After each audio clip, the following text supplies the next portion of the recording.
Getting a chance to speak with him in person, you really felt comfortable with who he was as a leader in the locker room. He leads by example. He eats, breathes, sleeps football. Ole Miss quarterback Matt Corral made some important strides in his game this year when you think about how much better he was taking care of the football this season as compared to last season. That was one of the big question marks that we had on him. 6'0", 212, 9 5/8 inch hands.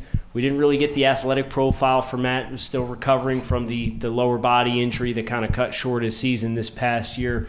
But Dre, talk a little bit about the growth from a ball security standpoint, and then from there we can kind of open up this conversation about who Matt is and is not as a quarterback. Sure. So I think you start with the fact that during his sophomore season he turned the ball over more than ideal, right? And that was certainly something that would be a question that was coming into his junior season. And this past season, which was his junior year, he did a good job of taking care of the football. So he answered that question.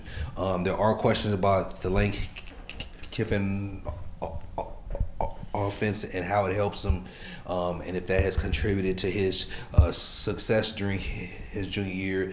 But as far as the actual skill set, like you see someone with great feet, he can get critical first downs with his legs. He has good footwork within the pocket. I don't think he has a great arm. I think his arm is sufficient. I think that there are teams that play in the code that will have some issues with his size and arm strength because he's about 6'1", 210, and he doesn't necessarily have a strong arm, so that may be a cause for concern. But I think if you put him in the right situation, and like we always say with quarterbacks, it has a lot to do with fit. You could be able to maximize his skill set. I love the context he provided on those turnovers from his sophomore season, because we asked him when we talked with him out in Los Angeles, Joe and I, he's like, yeah, they just played drop 8 on us, and I didn't really know what to do against drop 8, so I spent the whole offseason working on my reaction to 8 men in coverage. And then you go back, it's funny, you watch the Louisville game for opening the season. What do you think Louisville did the entire game? Drop 8. And Matt had the answers this time, and they put a bunch of points on him. So like that was kind of a fun, contextualized bit from Matt talking with him about his experience and growth as a quarterback and understanding how to respond to a certain kind of coverage, and then being able to go back retroactively and see how he handled that when he got into it the following season. But I think Dre's exactly right. This is a guy who doesn't have a lot of high-end physical tools. I love the intangibles component with him. I think that's the best thing he has going for him, is who he is as a catalyst and a conduit between his coaching staff and his teammates. Getting a chance to speak with him in person, you really felt comfortable with who he was as a leader in the locker room. He leads by example. He eats, breathes, sleeps football. He's all about it all the time. And that was the part about Matt, despite the fact that he's not super high tools kind of guy, that had me most excited about, okay, let's think about what kind of environment we can try to build to make him into a quality starter at the NFL level.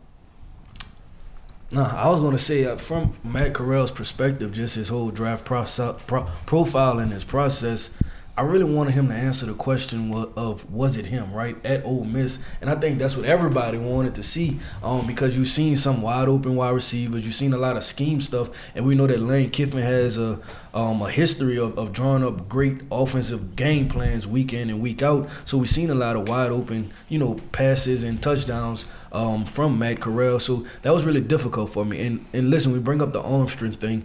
When I speak of it, I don't speak of it in context of can he launch the ball 75 yards, right? It's more so on those 10, 15-yard in-breaking routes. Does he have the velocity to get the ball there quickly? And that was the thing for me.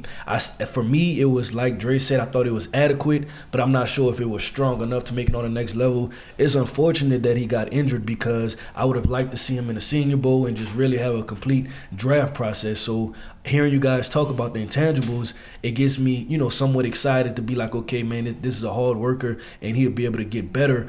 But the physical attributes, I still have some concerns about it.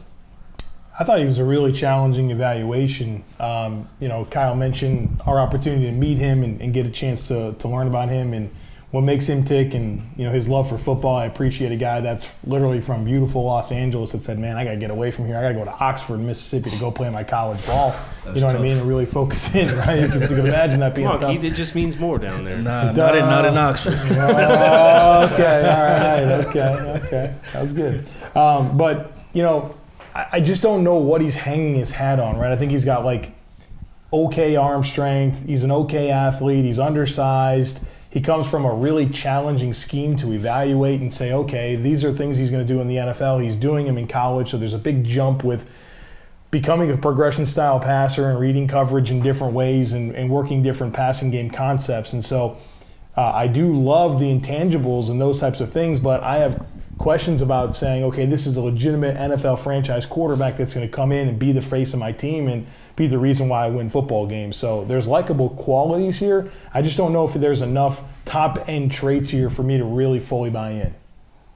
Matt Corral, he's right in the thick of it here in this heavily congested group of quarterbacks that we all perceive to be very closely bunched together. There's at least one question with each of them. And for Matt, it seems as though the physical tools component of it is the riddle that we're just not quite sure we have all the answers to. But we'll see where that landing spot is for him. Dre mentioned fit at the quarterback position, as is with all positions, essential. And he's certainly not a transcendent quarterback prospect, and that's going to make where he goes give us a lot more clarity on what he's going to be at the NFL level.